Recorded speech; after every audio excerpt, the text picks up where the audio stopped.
Good morning students. आज हम पढ़ेंगे अध्याय 2 विज्ञान कक्षा 10वीं की अभ्यास। ठीक है, कक्षा 10वीं का क्या पढ़ेंगे हम? अभ्यास। उसके पहले मैंने भाग आपको अध्याय 2 का जो है वो भाग 1, भाग 2, भाग 3 के भाग 3 और भाग 4 के वीडियो आपको दे दी हैं। आज हम भाग 5 में एक्सरसाइज अभ्यास को पढ़ेंगे। यानी हमने जो पढ़ा 1, 2, 3, 4 पार्ट भाग में, उसका हम इसमें देखेंगे कि हमने क्या सीखा। ठीक है, इसमें हम एक्सरसाइज को करेंगे, अभ्यास को करेंगे। ठीक है, तो अभ्यास में पहला जो है आपका क्वेश्चन, आप अभ्यास में पहला प्रश्न यदि हम देखें, अध्याय आपका अध्याय 2, ठीक है, अम्ल क्षारक एवं लवण। ठीक है, इस अध्याय में यदि हम पहला क्वेश्चन देखें तो आपका क्या है, आज अभ्यास करेंगे हम। इस अभ्यास में प्रश्न नंबर फर्स्ट जो है आपका वो ऑब्जेक्टिव है। ठीक है, विकल्प वाला है। कोई विलयन लाल लिटमस को नीला कर देता है, इसका पीएच संभवतः क्या होगा? कोई विलयन है, वो लाल को नीला कर रहा है, तो लाल को नीला कौन करता है भैया? आपको पता होगा, हमने पहले बता दिया है। लाल को नीला करता है क्षार, और उसका पीएच होता है 7 से अधिक। ठीक है, 7 से अधिक होता है क्षार का पीएच। ठीक है, तो लाल से नीला कौन करता है? लिटमस को नीला कर देता है लाल से, वो करता है क्षार, और उसका पीएच होता है 7 से अधिक। तो आप देखिए 7 से अधिक इसमें है, ए में 1 है, बी में 4 है, सी में 5 है, डी में 10 है। तो क्या होगा आपका आंसर? डी। ठीक है, जो कि 10 पीएच 7 से अधिक वही है। पहला हुआ। प्रश्न नंबर दूसरा आपका देखते हैं हम, क्वेश्चन नंबर 2 जो है आपका, कोई विलयन अंडे के पीसे हुए कवच से बिखरा कर एक गैस उत्पन्न करता है जो चूने के पानी को दूधिया कर देती है। इस विलयन में क्या है, क्या होता है? ठीक है, चूने को पानी को दूधिया कर रही है, यानी कार्बन डाइऑक्साइड निकल रही है उसमें से, और वो कवच जो है कैल्शियम का बना हुआ है, उससे कौन क्रिया करेगा? आपका अम्ल कर सकता है भैया। तो अम्ल आपका क्या है? HCl, hydrochloric acid. ये किसमें? आपका बी में। ठीक है, बी लगाएंगे दूसरे का। तीसरा प्रश्न आपका, तीसरा प्रश्न जो है वो है NaOH का 10 ml विलयन HCl के 8 ml विलयन को पूर्णतः उदासीन हो जाता है। ठीक है, NaOH का 10 ml, ठीक है, कितने से उदासीन हो रहा है? 8 ml HCl से। तो यहाँ पे पूछ रहे हैं वो कि NaOH का 20 ml कितने से होगा? अब ये जब डबल हुआ तो इसको भी डबल कर दीजिए 16 ml से। ठीक है, 16 ml से होगा, 16 ml से 10 ml 8 से हो रहा है, ये डबल हुआ 8 20, तो 8 का डबल 16 लगा दीजिए आप। कौन क्या लगा होगा? D, 16 ml 16 ml। प्रश्न नंबर 4, अपच का उपचार करने के लिए निम्न से किस औषधि का उपयोग किया जाता है? देखो, एंटीबायोटिक, प्रतिजैविक जो कि हम खाते हैं दवाई गोलियां, इनका उपयोग करते हैं क्या? नहीं। जो जैविक यानी बैक्टीरिया को मारने वाली, नहीं। एनाल्जेसिक, पीड़ाहारी, दर्द को दूर करने वाली, नहीं। एंटासिड, तो ये आपका क्या आएगा? सी, एंटासिड। ठीक है, जो कि अपच यानी जब भोजन ज्यादा खा लेते हैं हम, उसके लिए होता है, उसके लिए एंटासिड टेबलेट का यूज करते हैं। ठीक है, जिससे अपच दूर हो जाए, खट्टी डकार दूर हो जाए, और हमारा जो हमें बहुत रिलीफ मिले। ठीक है, अगला जो है निम्न अभिक्रिया के लिए क्वेश्चन नंबर 5, ये तो हो गया आपके ऑब्जेक्टिव। अब क्वेश्चन नंबर 5 देखते हैं हम।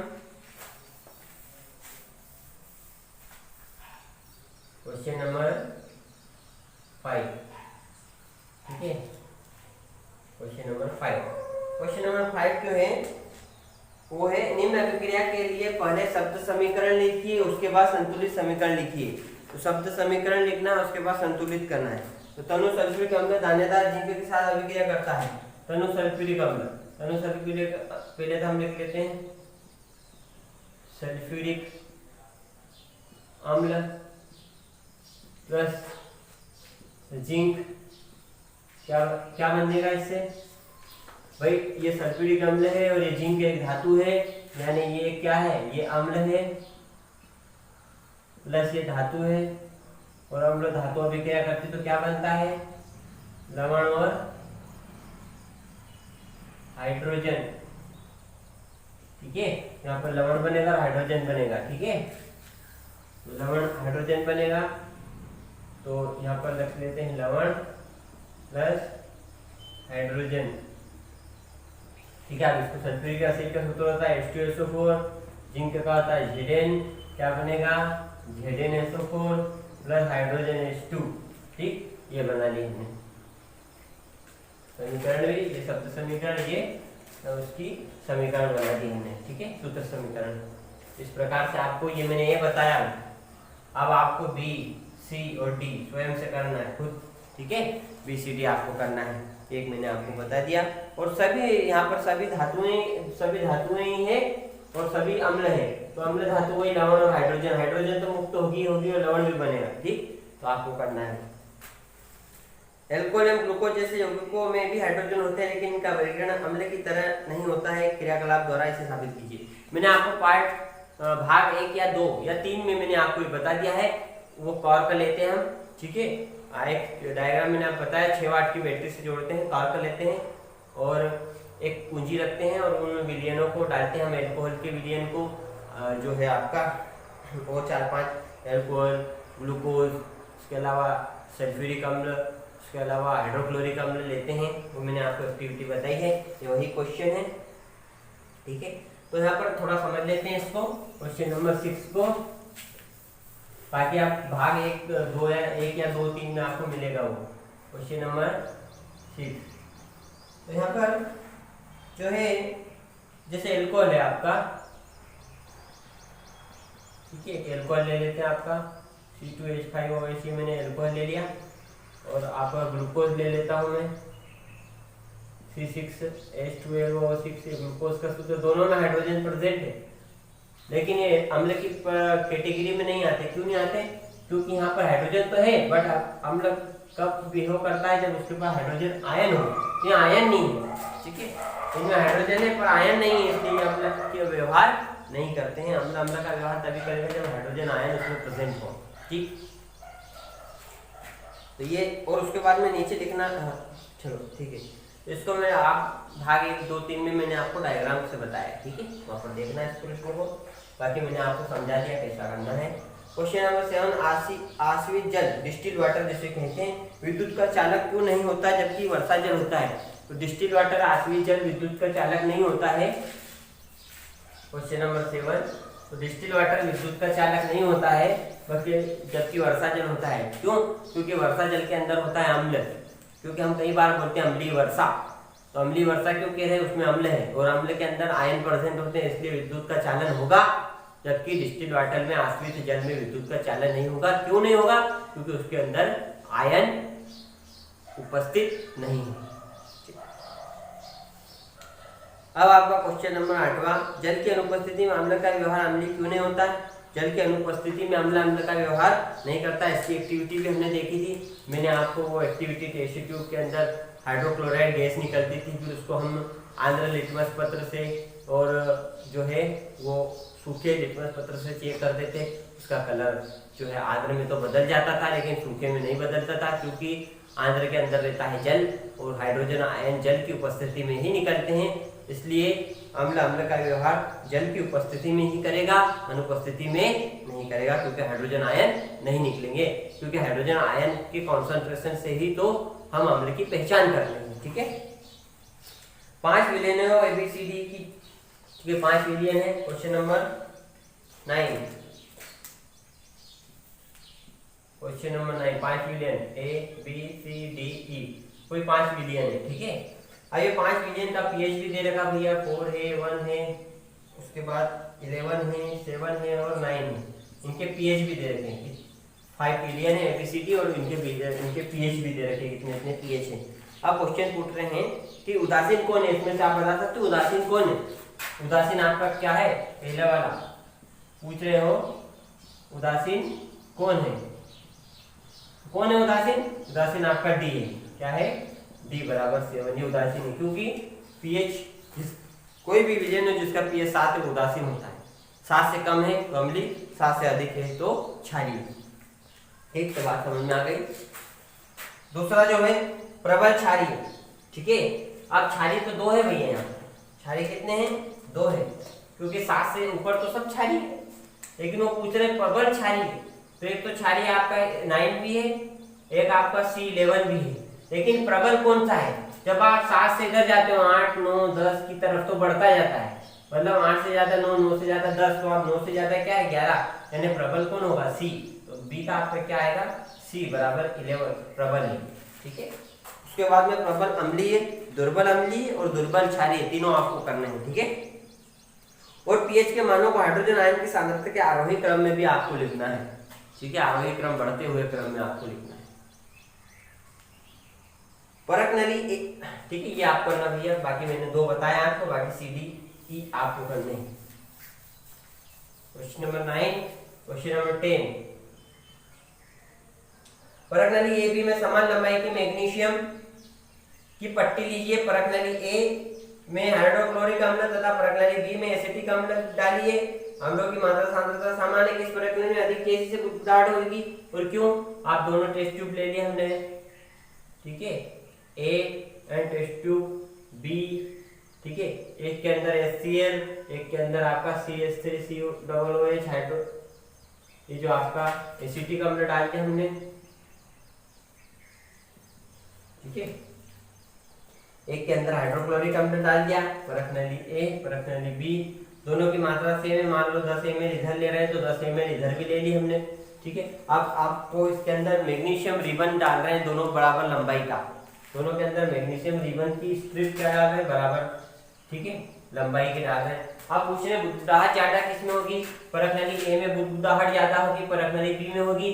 तो बुदबुदाहट ज्यादा होगी परख नली ए में, क्यों? क्योंकि HCl जो होता है वो एक प्रबल अम्ल होता है और एसिटिक अम्ल जो होता है वो एक दुर्बल अम्ल होता है, इसलिए बुदबुदाहट ज्यादा परख नली ए में होगी। ठीक है, 10 हो गया आपका। 11, ताजे दूध के पीएच का मान 6 होता है, दही बन जाने पर इसके पीएच के मान में क्या परिवर्तन होगा? अपना उत्तर दीजिए। ताजे दूध का, ताजा दूध जो होता है उसका पीएच क्या है? क्वेश्चन नंबर 11, पीएच जो है वो क्या है? 6 है। ठीक है, ताजे दूध का। उसके बाद में जब वो कर्ड हो जाता है, दही बन जाता है, तो दही बनने पर दूध कैसा लगेगा आपको? खट्टा। ठीक है, तो खट्टा लग रहा मतलब क्या हो रहा है? उसका पीएच 6 से क्या हो जाता है? कम। तो जब दूध जो है वो कर्ड बनेगा तो उसका पीएच 6 से क्या होगा? 6 से कम होगा। ठीक है, उसका पीएच क्या हो जाएगा? 6 से कम हो जाएगा।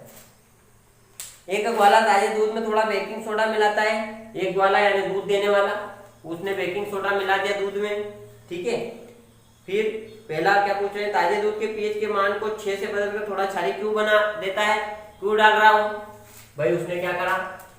ठीक है, क्वेश्चन नंबर 12, क्वेश्चन नंबर 12 का ए तो हो,